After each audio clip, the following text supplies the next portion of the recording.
हर हर महादेव। हर हर महादेव। दोस्तों, हमारे चैनल में आप सभी का स्वागत है। दोस्तों, आज हम शिव पुराण कथा अध्याय तीसरा सुनेंगे। चलिए दोस्तों, शिव महापुराण कथा अध्याय तीसरा सुनते हैं। आप सभी पर महादेव की कृपा सदा बनी रहे। इससे पहले का अध्याय सुनने के लिए और मेरे कमेंट्स करने के लिए आप सबका बहुत बहुत धन्यवाद।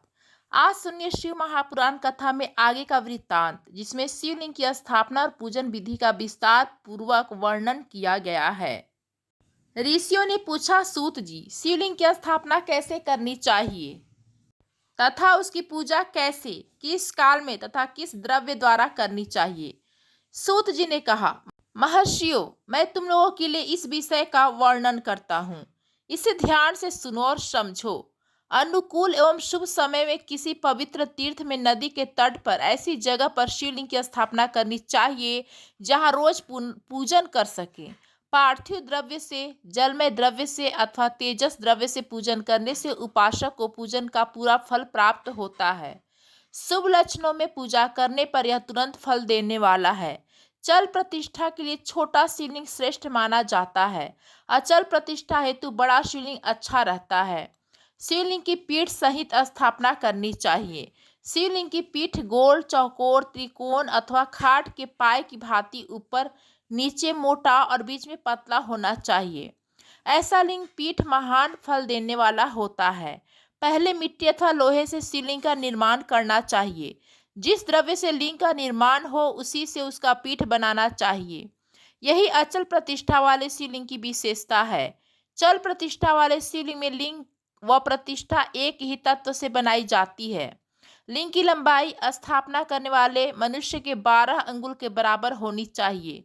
इससे कम होने पर फल भी कम प्राप्ति होती है, परंतु 12 अंगुल से लंबाई अधिक भी हो सकती है। चल लिंग में लंबाई स्थापना करने के लिए 1 अंगुल के बराबर होनी चाहिए, उससे कम नहीं। यजमान को चाहिए कि पहले वह शिल्प शास्त्र के अनुसार देवालय बनवाए तथा उसमें सभी देवगणों की मूर्ति स्थापित करें। देवालय का गर्भगृह सुंदर, सुदृढ़ और स्वच्छ होना चाहिए। उसमें पूर्व और पश्चिम में 2 मुख्य द्वार हो जहां शिवलिंग की स्थापना करनी हुई हो। उस स्थान के गर्त में नीलम, लाल वैदूर्य, श्याम, मरकत, मोती, मूंगा, गोमेद और हीरा, इन 9 रत्नों को वैदिक मंत्रों के साथ छोड़ें। 5 वैदिक मंत्रों द्वारा 5 स्थानों से पूजन करके अग्नि में आहुति दें और परिवार सहित मेरी पूजा करके आचार्य को धन से तथा भाई बंधुओं को मनचाही वस्तु से संतुष्ट करें। याचक को स्वर्ण, गृह व एवं भू संपत्ति तथा गाय आदि प्रदान करें। यथावर जंगम सभी जीवों को यत्न पूर्वक संतुष्ट कर गड्ढे में स्वर्ण तथा 9 प्रकार के रत्न भरकर वैदिक मंत्रों का उच्चारण करके परम कल्याणकारी महादेव जी का ध्यान करें।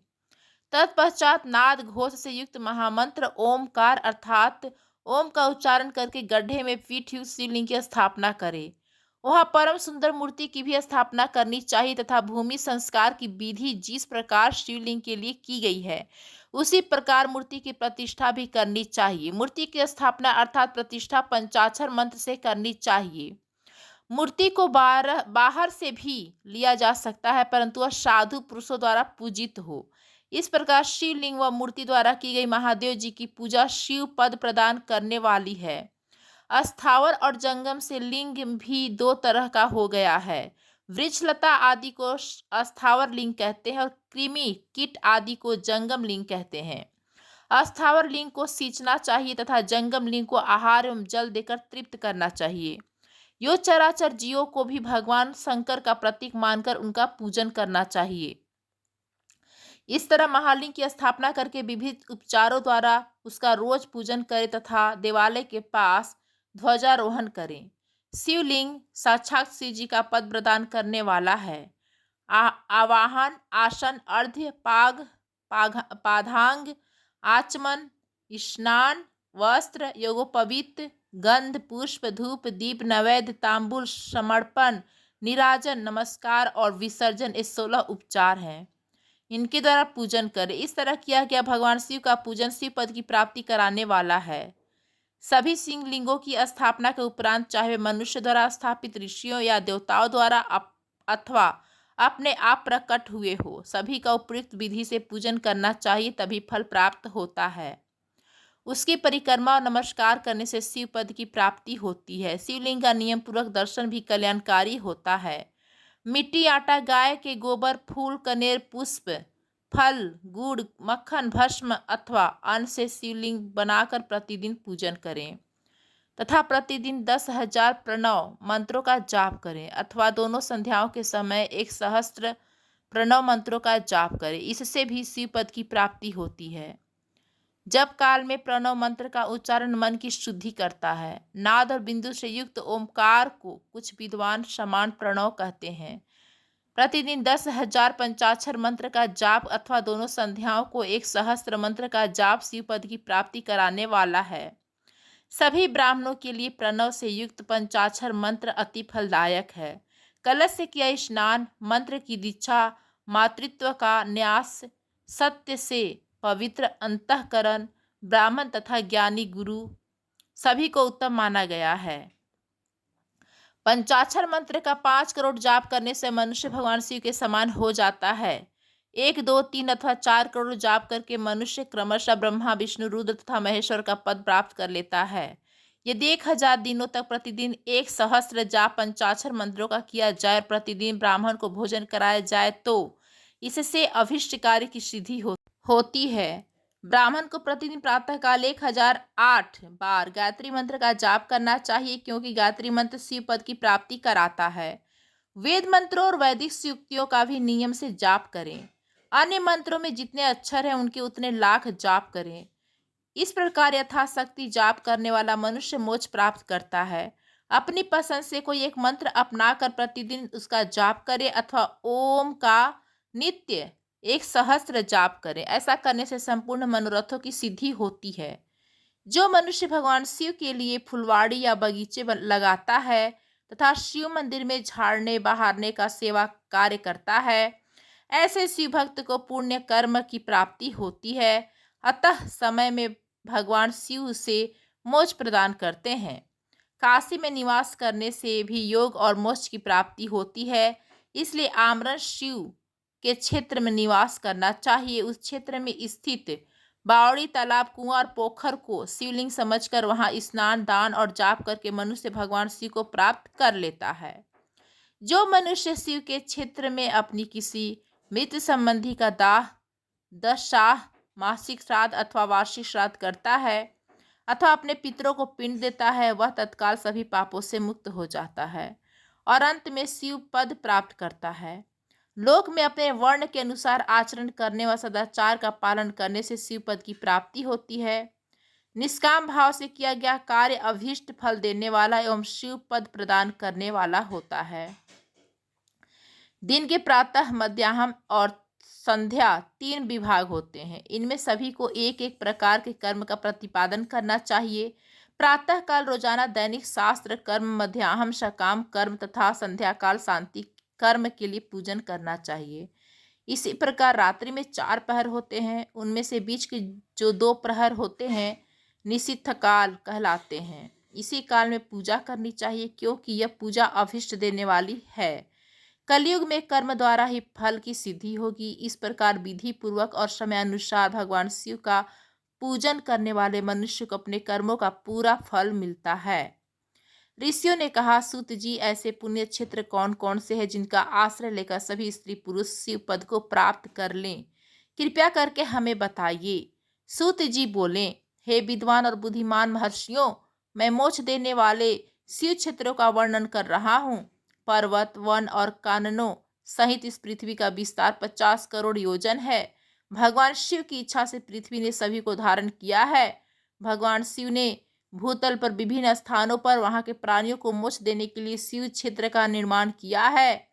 कुछ क्षेत्रों को देवताओं और ऋषियों ने अपना निवास स्थान बनाया है, इसलिए इसमें उत्तम तीर्थ प्रकट हो गया है। बहुत से तीर्थ ऐसे हैं जो स्वयं प्रकट हुए हैं। तीर्थ क्षेत्र में जाने पर मनुष्य को सदा स्नान, दान और जाप करना चाहिए, अन्यथा मनुष्य रोग, गरीबी तथा मुक्ता आदि दोषों का भागी हो जाता है। जो मनुष्य अपने देश में मृत्यु को प्राप्त होता है वह इस पुण्य के फल से दोबारा मनुष्य योनि को प्राप्त करता है, परंतु पापी मनुष्य दुर्गति को ही प्राप्त करता है। हे ब्राह्मणों, पुण्य क्षेत्र में किया गया पाप कर्म अधिक दृढ़ हो जाता है, अतः पुण्य क्षेत्र में निवास करते समय पाप कर्म करने से बचना चाहिए। सिंधु और सतलुज नदी के तट पर बहुत से क्षेत्र हैं। सरस्वती नदी परम पवित्र और 60 मुख वाली है, अर्थात उसकी 60 धाराएं हैं। इन धाराओं के तट पर निवास करने से परम पद की प्राप्ति होती है। हिमालय से निकली हुई पुण्य सलीला गंगा 100 मुख वाली नदी है। इसके तट पर काशी, प्रयाग आदि पुण्य क्षेत्र हैं। मकर राशि में सूर्य होने पर गंगा की तटभूमि अधिक प्रशस्त एवं पुण्यदायी हो जाती है। सोनभद्र नदी की 10 धाराएं हैं। बृहस्पति के मकर में आने पर यह अत्यंत पवित्र तथा अभिष्ट फल देने वाली हो जाती है। इस समय यहाँ स्नान और उपवास करने से विनायक पद की प्राप्ति होती है। पुण्य सलीला महानदी नर्मदा के 24 मुख हैं। इसमें स्नान करके तट पर निवास करने से मनुष्य को वैष्णव पद की प्राप्ति होती है। तमसा के 12 तथा रेवा के 10 मुख हैं। परम पुण्यमयी गोदावरी के 21 मुख हैं।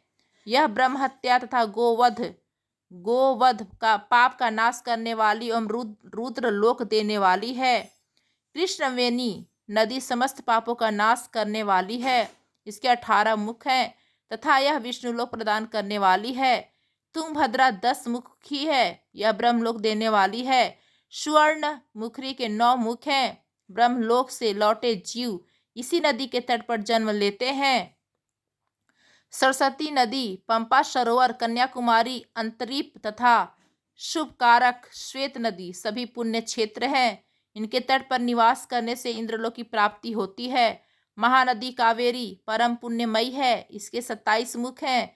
यह संपूर्ण अभिष्ट वस्तुओं को देने वाली है। इसके तट ब्रह्मा विष्णु का पद देने वाले हैं। कावेरी के जो तट शैव क्षेत्र के अंतर्गत हैं वे अभिष्ट फल तथा शिवलोक को प्रदान करने वाले हैं। नैमिषारण्य तथा बद्री काश्रम में सूर्य और बृहस्पति के मेष राशि में आने पर स्नान और पूजन करने से ब्रह्मलोक की प्राप्ति होती है।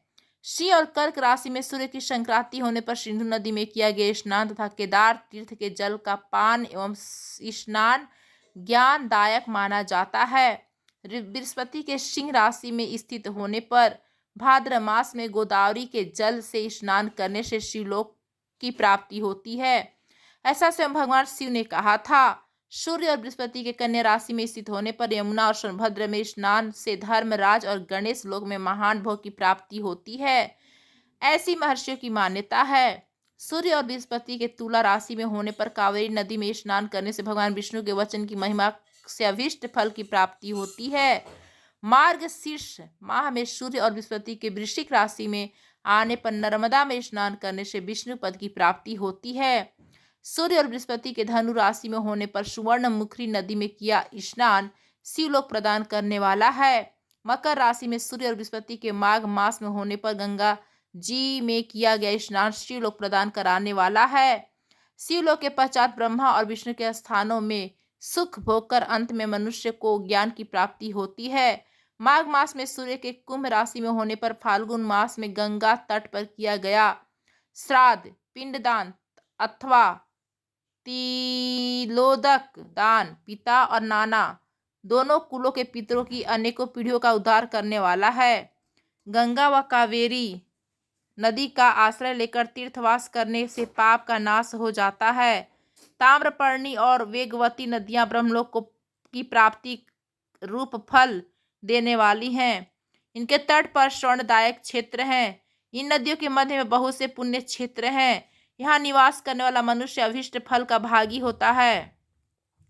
सदाचार, उत्तम वृत्ति तथा सद्भावना के साथ मन में दया भाव रखते हुए विद्वान पुरुष को तीर्थ में निवास करना चाहिए, अन्यथा उसे फल नहीं मिलता। पुण्य क्षेत्र में जीवन बिताने का निश्चित करने पर तथा वास करने पर पहले का सारा पाप तत्काल नष्ट हो जाएगा, क्योंकि पुण्य को ऐश्वर्यदायक कहा जाता है। हे ब्राह्मणों, तीर्थ में वास करने पर उत्तम पुण्य कायिक, वाचिक और मानसिक सभी पापों का नाश कर देता है। तीर्थ में किया गया मानसिक पाप कई कल्पों तक पीछा नहीं छोड़ता, यह केवल ध्यान से ही नष्ट होता है। वाचिक पाप जाप से तथा कायिक पाप शरीर को सुखाने जैसे कठोर तप से नष्ट होता है।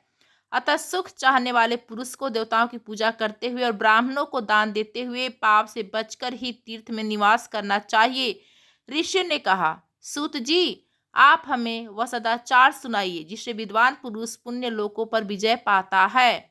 स्वर्ग प्रदान करने वाले धर्ममय तथा नरक का कष्ट देने वाले अधर्ममय आचारों का वर्णन कीजिए। सूत जी बोले, सदाचार का पालन करने वाला मनुष्य ही ब्राह्मण कहलाने का अधिकारी है।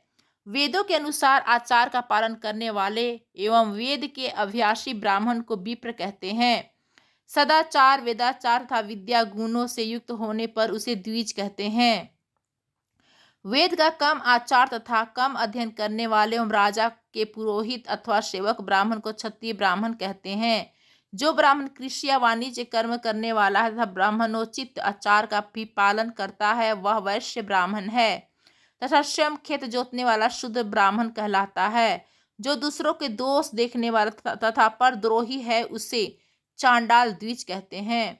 क्षत्रियों में जो पृथ्वी का पालन करता है वह राजा है तथा अन्य मनुष्य राजत्वहीन क्षत्रिय माने जाते हैं। जो धान्य आदि वस्तुओं का क्रय विक्रय करता है वह वैश्य कहलाता है और दूसरों को वणिक कहते हैं। जो ब्राह्मणों, क्षत्रियों और वैश्यों की सेवा में लगा रहता है शूद्र कहलाता है। जो शूद्र हल जोतता है उसे वृषल समझना चाहिए। इन सभी वर्गों के मनुष्यों को चाहिए कि ब्रह्ममुहूर्त में उठकर पूर्व की ओर मुख करके देवताओं का, धर्म का, अर्थ का, उसकी प्राप्ति के लिए उठाए जाने वाले क्लेशों तथा आय और व्यय का चिंतन करें। रात के अंतिम प्रहर के मध्य भाग में मनुष्य को उठकर मल मूत्र त्याग करना चाहिए। घर से बाहर शरीर को ढककर जाकर उत्तराभिमुख होकर मलमूत्र का त्याग करें। जल, अग्नि, ब्राह्मण तथा देवताओं का स्थान बचाकर बैठें तथा उठने पर उस ओर न देखें। हाथ पैरों की शुद्धि करके 8 बार कुल्ला करें। किसी वृक्ष के पत्ते से दातुन करें। दातुन करते समय तर्जनी अंगुली का उपयोग नहीं करें। दंतांतर जल संबंधी देवताओं को नमस्कार कर मंत्र पाठ करते हुए जलाशय से स्नान करें। यदि कंठ तक या कमर तक पानी में खड़े होने की शक्ति न हो तो घुटने तक जल में खड़े होकर ऊपर तक जल छिड़क कर मंत्रोच्चारण करते हुए स्नान कर तर्पण करें। इसके उपरांत वस्त्र धारण कर उत्तरीय भी धारण करें। नदी अथवा तीर्थ में स्नान करने पर उतारे हुए वस्त्र वहां न धोवें, उसे किसी कुएं, बावड़ी अथवा घर ले जाकर धोवें। कपड़ों को निचोड़ने से जो जल गिरता है वह एक श्रेणी के पितरों की तृप्ति के लिए होता है। इसके बाद जाबाली उपनिषद में बताए गए मंत्र से भस्म लेकर लगाएं। इस विधि का पालन करने से पूर्व यदि भस्म गिर जाए तो गिराने वाला मनुष्य नरक में जाता है। आहो हिष्टा मंत्र से पाप शांति के लिए सिर पर जल छिड़क कर यस्य क्षयाय मंत्र पढ़कर पैर पर जल छिड़के। आहो हिष्टा में 3 रचनाएं हैं। पहली रचना का पाठ कर पैर, मस्तक और हृदय में जल छिड़के।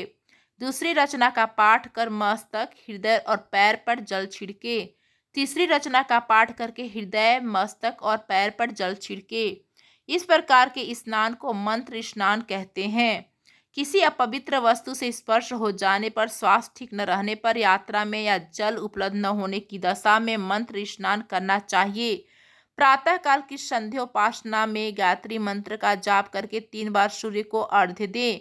मध्याह्न में गायत्री मंत्र का उच्चारण कर सूर्य को एक अर्घ्य देना चाहिए। संध्या काल में पश्चिम की ओर मुख करके पृथ्वी पर ही सूर्य को अर्घ्य दें। संध्या काल में सूर्यास्त से 2 घड़ी पहले की गई संध्या का कोई महत्व नहीं होता। ठीक समय पर ही संध्या करनी चाहिए। यदि संध्योपासना किए बिना एक दिन बीत जाए तो उसके प्रायश्चित हेतु अगली संध्या के समय 100 गायत्री मंत्र का जाप करें। इस दिन छूटने पर 1 लाख तथा 1 माह छूटने पर अपना उपनयन संस्कार कराएं। अर्थ सिद्धि के लिए ईश, गौरी, कार्तिकीय, विष्णु, ब्रह्मा, चंद्रमा और यम व अन्य देवताओं का शुद्ध जल से तर्पण करें। तीर्थ के दक्षिण में मंत्रालय में, देवालय में अथवा घर में आसन पर बैठकर अपनी बुद्धि को स्थिर कर देवताओं को नमस्कार कर प्रणव मंत्र का जाप करने के पश्चात गायत्री मंत्र का जाप करें। प्रणव के अ, उ और म तीनों अक्षरों में जीव और ब्रह्मा की एकता का प्रतिपादन होता है। अतः प्रणव मंत्र का जाप करते समय मन में यह भावना होनी चाहिए कि हम तीनों लोकों की सृष्टि करने वाले ब्रह्मा, पारण करने वाले विष्णु तथा संहार करने वाले रुद्र की उपासना कर रहे हैं। यह ब्रह्मा स्वरूप ओमकार हमारी कर्मेंद्रियों, ज्ञानेंद्रियों, मन की वृत्तियों तथा बुद्धि वृत्तियों को सदा भोग और मोक्ष प्रदान करने वाले धर्म एवं ज्ञान की ओर प्रेरित करें। जो मनुष्य प्रणव मंत्र के अर्थ का चिंतन करते हुए इसका जाप करते हैं वे निश्चय ही ब्रह्मा को प्राप्त करते हैं, तथा जो मनुष्य बिना अर्थ जाने प्रणव मंत्र का जाप करते हैं उनको ब्रह्मत्व की पूर्ति होती है। इस हेतु श्रेष्ठ ब्राह्मण को प्रतिदिन प्रातःकाल 1 सहस्त्र गायत्री मंत्र का जाप करनी चाहिए। मध्याह्न में 100 बार तथा संध्या में 28 बार जाप करें। अन्य वर्णों के मनुष्यों को सामर्थ्य के अनुसार जाप करना चाहिए। हमारे शरीर के भीतर मूलाधार, स्वादिष्ठान, मणिपुर, अनाहत, आज्ञा और सहस्त्राक्षर नामक 6 चक्र हैं। इन चक्रों में क्रमशः विदेश्वर, ब्रह्मा, विष्णु, ईश, जीवात्मा और परमेश्वर स्थित है। सद्भावना पूर्वक श्वास के साथ सभी का जाप करें। सहस्त्र बार किया गया जाप ब्रह्मलोक प्रदान करने वाला है। 100 बार किए जाप से इंद्र पद की प्राप्ति होती है। आत्मरक्षा के लिए जो मनुष्य अल्प मात्रा में इसका जाप करता है वह ब्राह्मण कुल में जन्म लेता है। 12 लाख गायत्री मंत्र का जाप करने वाला मनुष्य ब्राह्मण कहलाता है। जिस ब्राह्मण ने 1 लाख गायत्री मंत्र का भी जप न किया हो उसे वैदिक कार्यों में न लगाएं। यदि एक दिन उल्लंघन हो जाए तो अगले दिन उसके बदले में उतने अधिक मंत्रों का जाप करना चाहिए। ऐसा करने से दोषों की शांति होती है, धर्म से अर्थ की प्राप्ति होती है, अर्थ से भोग सुलभ होता है, भोग से वैराग्य की संभावना होती है। धर्म पूर्वक उपार्जित धन से भोग प्राप्त होता है, उससे भोगों के प्रति आसक्ति उत्पन्न होती है। मनुष्य धर्म से धन पाता है एवं तपस्याओं से दिव्य रूप प्राप्त करता है। कामनाओं का त्याग करने से अंतःकरण की शुद्धि होती है, उस शुद्धि से ज्ञान का उदय होता है। सतयुग में तप को तथा कलयुग में दान को धर्म का अच्छा साधन माना गया है। सतयुग में ध्यान से, त्रेता में तपस्या से और द्वापर में यज्ञ करने से ज्ञान की सिद्धि होती है, परंतु कलयुग में प्रतिमा की पूजा से ज्ञान लाभ होता है। अधर्म हिंसात्मक और दुख देने वाला है, धर्म से सुख व अभ्युदय की प्राप्ति होती है। दुराचार से दुख तथा सदाचार से सुख मिलता है। अतः भोग और मोक्ष की सिद्धि के लिए धर्म का उपार्जन करना चाहिए। किसी ब्राह्मण को 100 वर्ष के जीवन निर्वाह की सामग्री देने पर ही ब्रह्मलोक की प्राप्ति होती है। एक सहस्त्र चंद्रायन का व्रत अनुष्ठान ब्रह्मलोकदायक माना जाता है। दान देने वाला मनुष्य जिस देवता को सामने रखकर दान करता है, अर्थात जिस देवता को वह दान द्वारा प्रसन्न करना चाहता है, उसी देवता का लोक उसे प्राप्त होता है। धनहीन पुरुष तपस्या कर अक्षय सुख को प्राप्त कर सकते हैं। ब्राह्मण को दान ग्रहण कर तथा यज्ञ करके धन का अर्जन करना चाहिए। क्षत्रिय बाहुबल से तथा वैश्य कृषि एवं गोरक्षा से धन का उपार्जन करे। इस प्रकार न्याय से उपार्जित धन को दान करने से दाता को ज्ञान की सिद्धि प्राप्त होती है एवं ज्ञान से ही मोक्ष की प्राप्ति सुलभ होती है। गृहस्थ मनुष्य को धन, ध्यान आदि सभी वस्तुओं का दान करना चाहिए, जिससे अन्न को खाकर मनुष्य कथा श्रवण तथा सद्कर्म का पालन करता है तो उसका आधा फल दाता को मिलता है। दान लेने वाले मनुष्य को दान में प्राप्त वस्तु का दान तथा तपस्या द्वारा पाप की शुद्धि करनी चाहिए। उसे अपने धन के 3 भाग करने चाहिए, एक धर्म के लिए, दूसरा वृद्धि के लिए एवं तीसरा उपभोग के लिए। धर्म के लिए रखे धन से नित्य, नैमित्तिक और इच्छित कार्य करें। वृद्धि के लिए रखे धर्म से ऐसा व्यापार करें जिससे धन की प्राप्ति हो, तथा उपभोग के धन से पवित्र भोग भोगें। खेती से प्राप्त धन का 10वां भाग दान कर दें, इससे पाप की शुद्धि होती है। वृद्धि के लिए किए गए व्यापार से प्राप्त धन का 6ठा भाग दान देना चाहिए। विद्वान को चाहिए कि वह दूसरों के दोषों का बखान न करे, ब्राह्मण भी दोषवश दूसरों के सुने या देखे हुए छिद्र को कभी प्रकट न करे।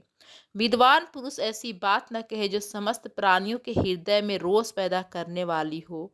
दोनों संख्याओं के समय अग्नि को विधि पूर्वक दी हुई आहुति से संतुष्ट करें। चावल, धान्य, घी, फल, कंद तथा हविष्य के द्वारा स्थलीपाक बनाएं तथा यथोचित रीति से सूर्य और अग्नि को अर्पित करें। यदि दोनों समय अग्निहोत्र करने में असमर्थ हो तो संध्या के समय जाप और सूर्य की वंदना कर ले। आत्मज्ञान की इच्छा रखने वाले तथा धनी पुरुषों को इसी प्रकार उपासना करनी चाहिए। जो मनुष्य सदा ब्रह्मा यज्ञ करते हैं, देवताओं की पूजा, अग्नि पूजा और गुरु पूजा प्रतिदिन करते हैं तथा ब्राह्मणों को भोजन तथा दक्षिणा देते हैं, वे स्वर्ग लोक के भागी होते हैं। ऋषियों ने कहा, प्रभु, अग्नि यज्ञ, देव यज्ञ और ब्रह्म यज्ञ का वर्णन करके हमें कृतार्थ करे। सूत जी बोले, महर्षियों, गृहस्थ पुरुषों के लिए प्रातः और संध्या काल अग्नि में 2 चावल अद्रव्य की आहुति ही अग्नि यज्ञ है। ब्रह्मचारियों के लिए समिधा का देना ही अग्नि यज्ञ है, अर्थात अग्नि में सामग्री की आहुति देना उनके लिए अग्नि यज्ञ है। द्विजों का जब तक विवाह न हो जाए उनके लिए अग्नि में समाधि की आहुति, व्रत तथा जाप करना ही अग्नि यज्ञ है।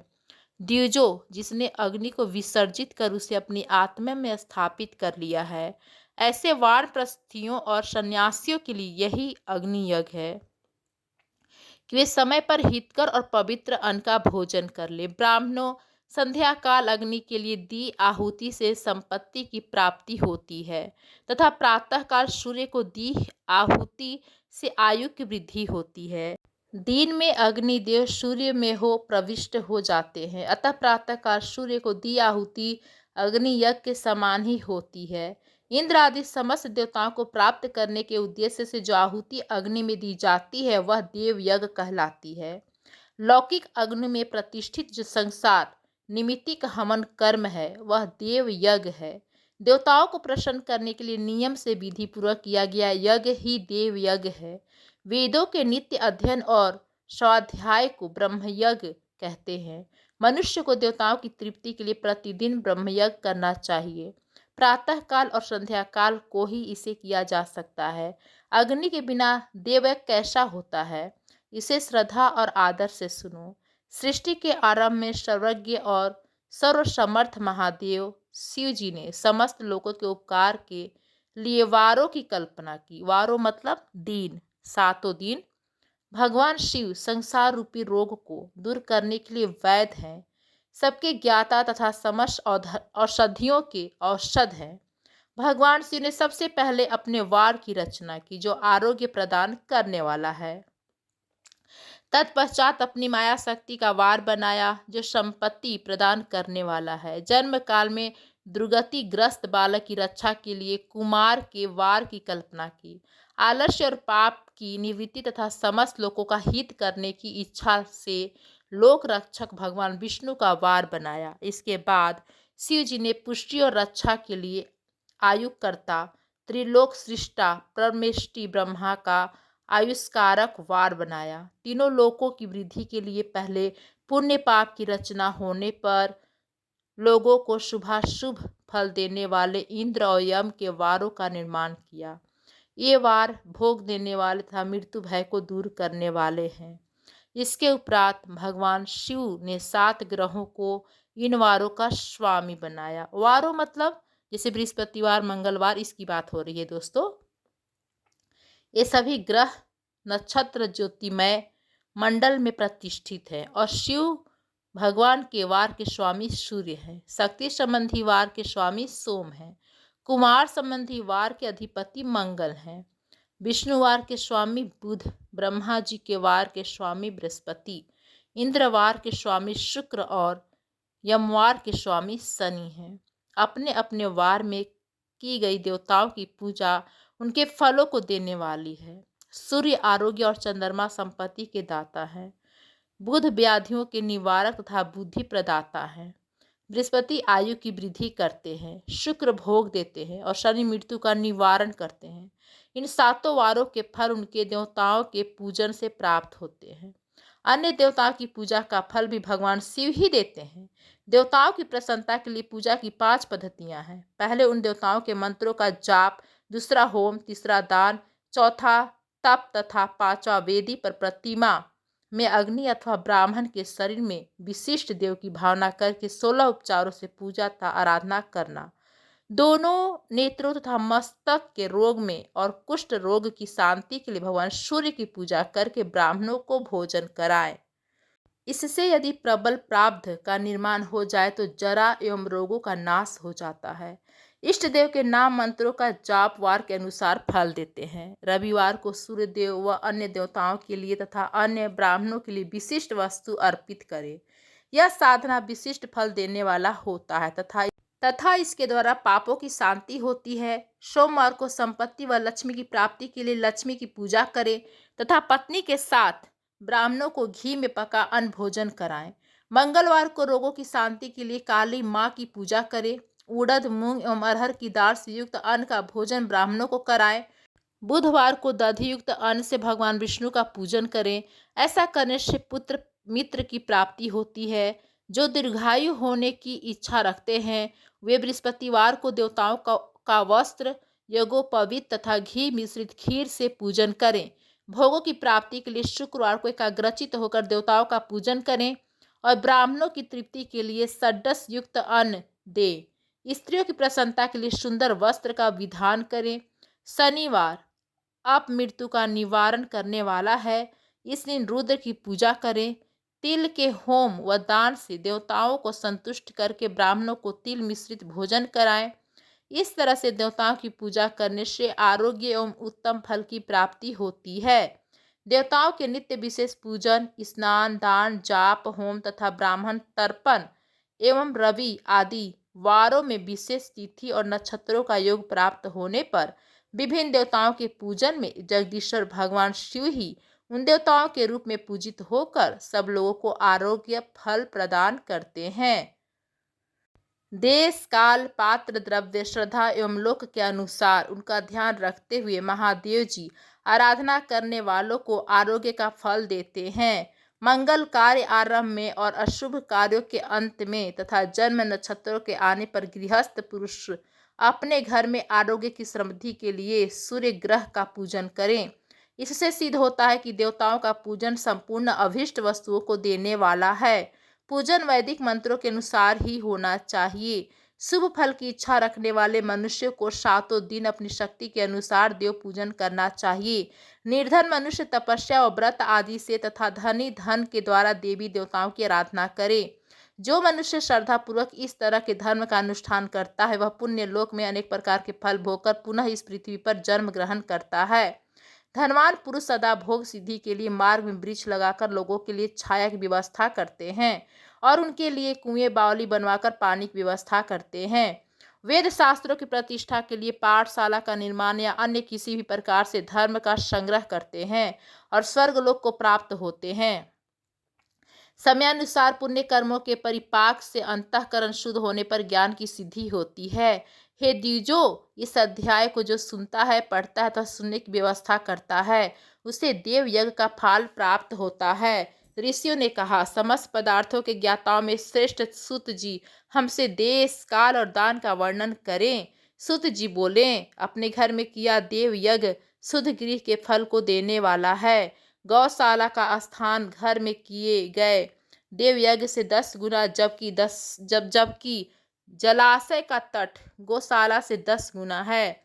एवं जहाँ तुलसी, बेल और पीपल वृक्ष का मूल हो वहाँ स्थान जलाशय तट से भी 10 गुना महत्व देने वाला है।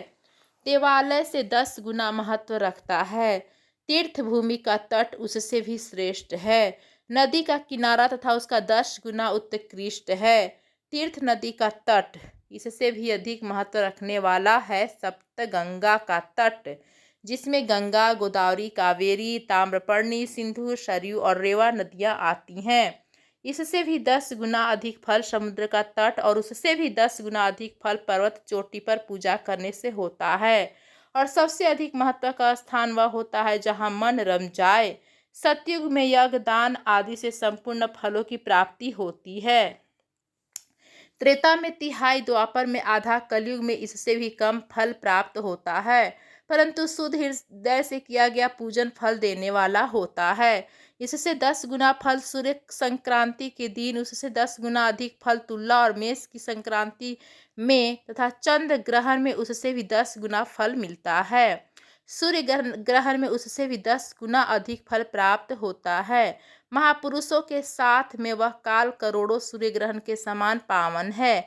ऐसी ज्ञानी पुरुष मानते हैं तपोनिष्ठ योगी और ज्ञान निष्ठ योगी पूजा के पात्र होते हैं, क्योंकि ये पापों के नाश के कारण होते हैं। जिस ब्राह्मण ने 24 लाख गायत्री का जाप कर लिया हो वह भी पूजा का पात्र है। वह संपूर्ण कार और भोग का दाता है। गायत्री के जाप से शुद्ध हुआ ब्राह्मण पर पवित्र है। इसलिए दान, जाप, होम और पूजा सभी कर्मों के लिए वही शुद्ध पात्र है। स्त्री या पुरुष जो भी भूखा हो वही अन्नदान का पात्र है। जिसे जिस वस्तु की इच्छा हो उसे वह वस्तु बिना मांगे ही दे दी जाए तो दाता को उस दान का पूरा फल प्राप्त होता है। याचना करने के बाद दिया गया दान आधा ही फल देता है। सेवक को दिया दान चौथाई फल देने वाला होता है।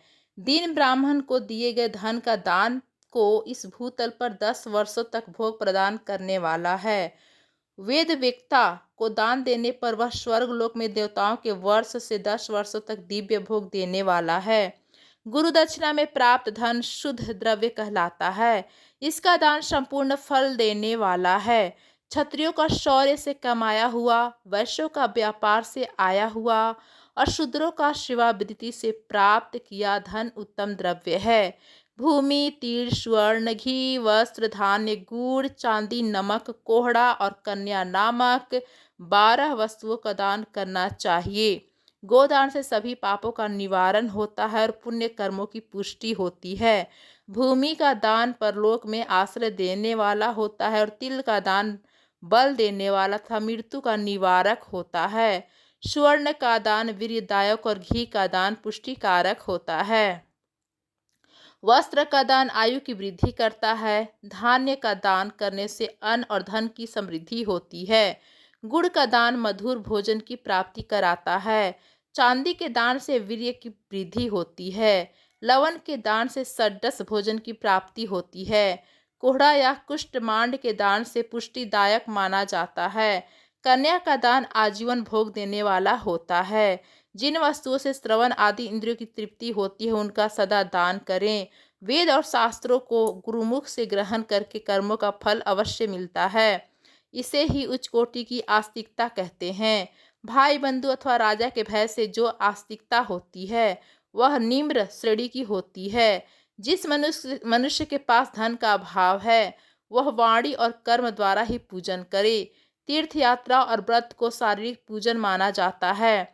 तपस्या और दान मनुष्य को सदा करने चाहिए। देवताओं की तृप्ति के लिए जो कुछ दान किया जाता है वह सब प्रकार के भोग प्रदान करने वाला है। इससे इस लोक और परलोक में उत्तम जन्म और सदा सुलभ होने वाला भोग प्राप्त होता है। ईश्वर को सब कुछ समर्पित करने एवं बुद्धि से यज्ञ व दान करने से मोक्ष की प्राप्ति होती है। ऋषियों ने कहा, साधु शिरोमणि सूत जी, हमें देव प्रतिमा के पूजन की विधि बताइए जिससे अभीष्ट फल की प्राप्ति होती है। सूत जी बोले, हे महर्षियों, मिट्टी से बनाई हुई प्रतिमा का पूजन करने से पुरुष स्त्री सभी के मनोरथ सफल हो जाते हैं। इसके लिए नदी, तालाब, कुआं या जल के भीतर की मिट्टी लाकर सुगंधित द्रव्य से उसको शुद्ध करें। इसके बाद दूध डालकर अपने हाथों से सुंदर मूर्ति बनाएं। पद्मासन द्वारा प्रतिमा का आदर सहित पूजन करें। गणेश, सूर्य, विष्णु, शिव, पार्वती की मूर्ति और शिवलिंग का सदैव पूजन करें। संपूर्ण मनोरथों के लिए 16 उपचारों द्वारा पूजन करें। किसी मनुष्य द्वारा स्थापित शिवलिंग पर 1 सेर नैवेद्य से पूजन करें। देवताओं द्वारा स्थापित शिवलिंग को 3 सेर नैवेद्य अर्पित करें तथा स्वयं प्रकट हुए शिवलिंग का पूजन 5 सेर नैवेद्य से करें।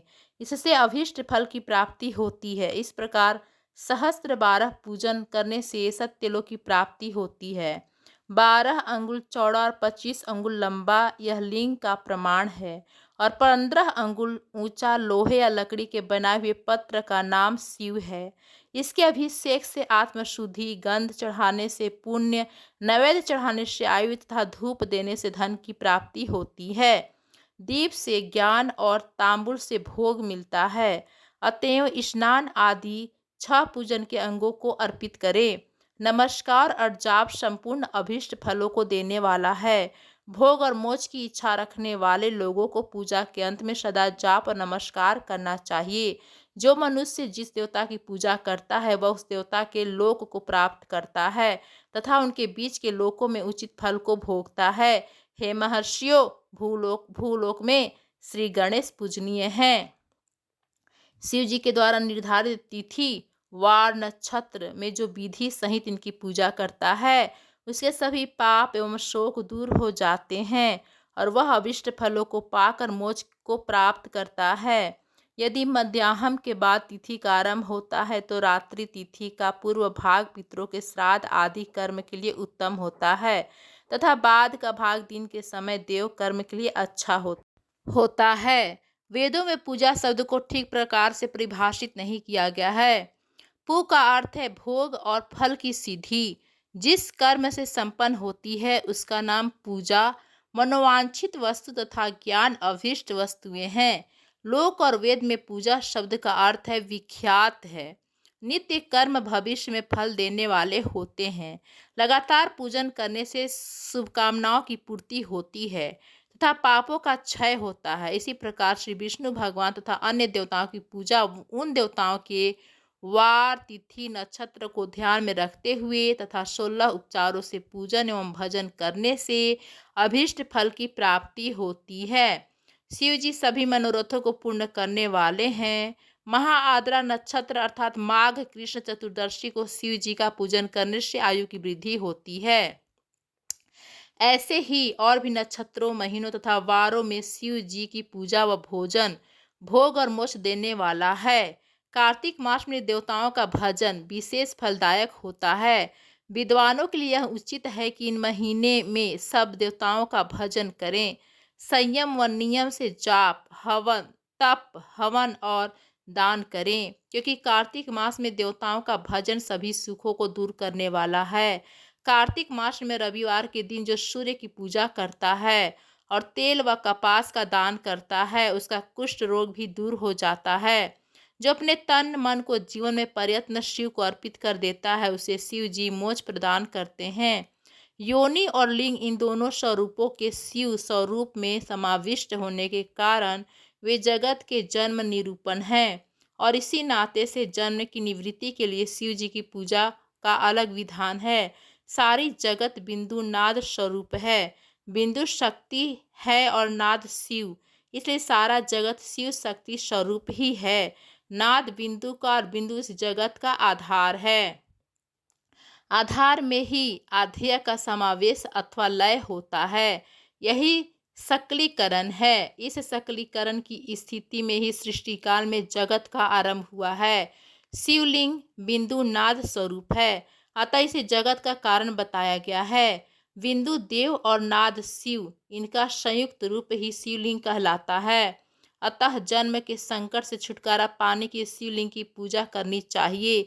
बिंदु रूपा देवी उमा माता हैं और नाद स्वरूप भगवान शिव पिता। इन माता पिता के पूजित होने से परमानंद की प्राप्ति होती है। देवी उमा जगत की माता हैं और भगवान शिव जगत के पिता। जो इनकी सेवा करता है उस पुत्र पर इनकी कृपा नित्य बढ़ती रहती है। वह पूजक पर कृपा कर उसे अपना आंतरिक ऐश्वर्य प्रदान करते हैं। अतः शिवलिंग को माता पिता का स्वरूप मानकर पूजा करने से आंतरिक आनंद की प्राप्ति होती है। भर्ग पुरुष रूप है और भर्गा अर्थात शक्ति प्रकृति कहलाती है। पुरुष आदि गर्भ है क्योंकि वही प्रकृति का जनक है। प्रकृति में पुरुष का संजोग होने से होने वाला जन्म उसका प्रथम जन्म कहलाता है। जीव पुरुष से बारंबार जन्म और मृत्यु को प्राप्त होता है। माया द्वारा प्रकट किया जाना ही उसका जन्म कहलाता है। जीव का शरीर जन्म काल से ही 6 विकारों से युक्त होता है, इसलिए इसे जीव की संज्ञा दी गई है। जन्म लेकर जो प्राणी विभिन्न पाशों अर्थात बंधनों में पड़ता है वह जीव है। जीव पशुता के पास से जितना छूटने का प्रयास करता है, उसमें उतना ही उलझता जाता है। कोई भी साधन जीव को न मृत्यु के चक्र से मुक्त नहीं कर पाते। शिव के अनुग्रह से ही महामाया का प्रसाद जीव को प्राप्त होता है और मुक्ति मार्ग पर अग्रसर होता है। जन्म मृत्यु के बंधन से मुक्त होने के लिए श्रद्धापूर्वक शिवलिंग का पूजन करना चाहिए। गाय के दूध, दही और घी को शहद और शक्कर के साथ मिलाकर पंचामृत तैयार करें तथा इन्हें अलग अलग भी रखें। पंचामृत से शिवलिंग का अभिषेक व स्नान करें। दूध व अन्न मिलाकर नैवेद्य तैयार कर प्रणव मंत्र का जाप करते हुए श्री भगवान शिव को अर्पित कर दें। प्रणव को ध्वनि लिंग, शंभु लिंग और नाद स्वरूप होने के कारण नाद लिंग तथा बिंदु स्वरूप होने के कारण बिंदु लिंग के रूप में प्रसिद्धि प्राप्त है। अचल रूप से प्रतिष्ठित शिवलिंग को मकार स्वरूप माना जाता है, इसलिए वह मकार लिंग कहलाता है। सवारी निकालने में उकार लिंग का उपयोग होता है। पूजा की दीक्षा देने वाले गुरु आचार्य विग्रह आकार का प्रतीक होने से आकार लिंग के 6 भेद हैं। इनकी नित्य पूजा करने से साधक जीवन मुक्त हो जाता है। जय भोलेनाथ। यह थी आज की कथा।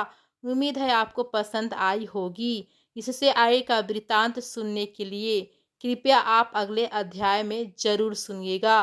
धन्यवाद दोस्तों। हर हर महादेव, हर हर महादेव।